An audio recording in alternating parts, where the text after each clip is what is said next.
If you like this video, click like. If you want to continue to follow our adventure, hit subscribe. Your support would be greatly appreciated. Hello, Lives on the Road subscribers and followers. Well, yeah, I recently did a Easy Fight Friday on self-defense. And sorry about the dog. This is what happens when you mooch dog. You got neighbors with dogs. It happens. So anyway, I went through a list of 5 ways to defend yourself pop-up camping. Now, before I said any of that, I wanted to be absolutely clear, and I still want to be absolutely clear, that I try not to make this a political channel. That I try to stay right in the middle of any political debate or controversial debate, because this is a camping channel. It's not a political channel. It's not anything. Well, I mean, I knew it was going to happen. I mean, I just know how YouTube works, that if you say anything that's political or controversial, you're going to get slammed either way. There's just no way to get around it. But all that being said, I should give more clarification on one of the subjects. So, not that I failed to do my job the last time, because I did a good job. I think I did a fairly decent job talking about different methods of self-defense, and I've went through several of them. But of course, you know, one of those methods, I don't know how you can actually get around the subject of firearms if you're going to talk about self-defense in a camper. And I think I actually did a good job. I gave the pros and the cons of the firearm. It wasn't like I was trying to take one side or the other side. I took the middle of the road. And I am not making this video to defend my last one. No, I actually am going to talk about firearms in a little bit more detail. A firearm at a campsite, I'm sure, is considered a useful tool by many. And I have no complaints about that. I have no complaints if you choose not to carry a firearm. I have no complaints if you choose to carry a firearm. But that being said, there are disadvantages to both sides of the argument when it comes to living in your pop-up camper. Look, if you live in a stick and brick and you choose to defend yourself in a stick and brick,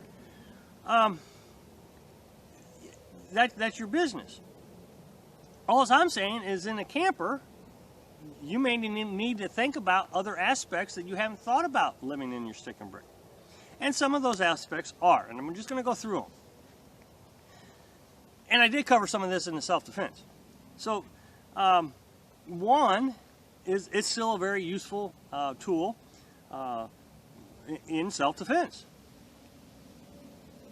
Hundreds of millions of people own firearms, and they all seem to have this concept that it's a very useful tool. So who am I to argue with that? I'm not going to argue that it is a useful tool or isn't a useful tool. They seem to think it is, so fine, great.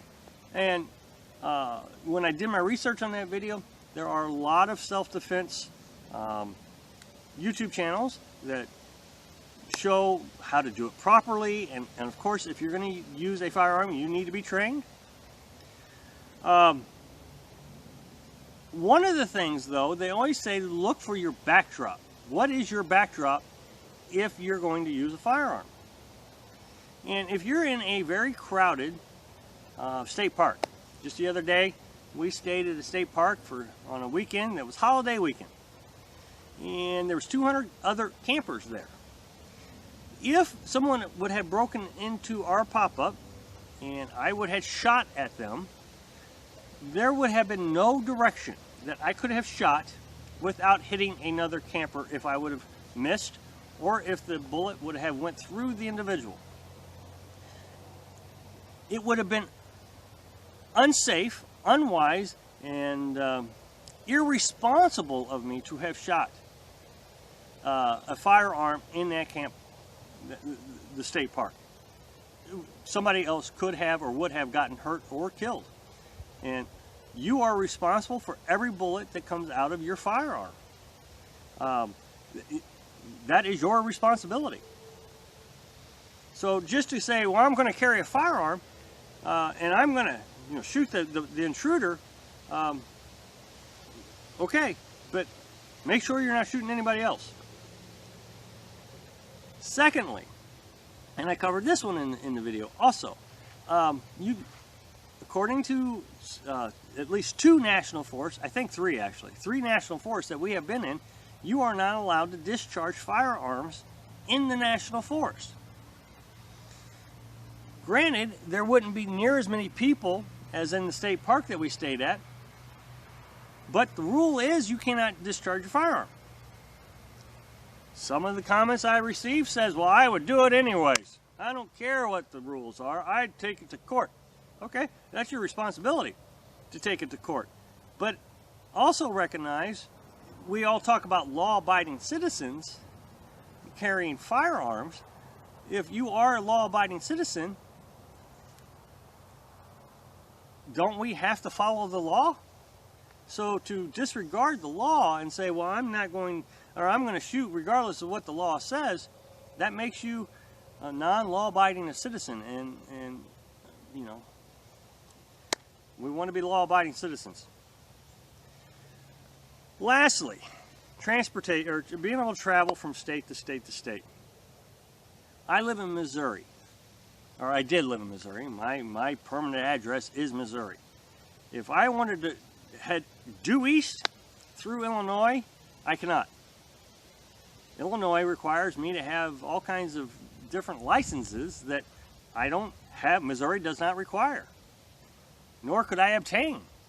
So in order to do that, I would have to stop at the Illinois border, I guess walk across and get the license. So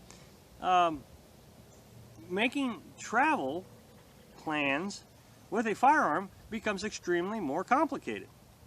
Another one that you'd want to think about is Canada. If you decide to go to Alaska, I know that you can take firearms, and they have all kinds of paperwork you have to fill out and different things. But boy, I'd be scared to. I would be absolutely terrified to have to go through Canada with a firearm. So it makes traveling a lot more difficult. When I was researching this, I looked up, we was in West Virginia, and we considered going to Pennsylvania. And I looked up, just on the research of this video, could you travel through Maryland and Massachusetts and New York? Obviously, you can't go to New York with a firearm. But to go that short distance between northern Virginia and southern Pennsylvania, Maryland, you cannot have that firearm. So, again, traveling would be much more complicated with the firearm. Again, I am not suggesting that you can't have guns. I'm not suggesting that you should have a gun. I'm not suggesting anything. I'm suggesting this is the reality of living in a camper. These are the rules. These are the things you need to think about before arbitrarily saying, well, I'm going to have a firearm.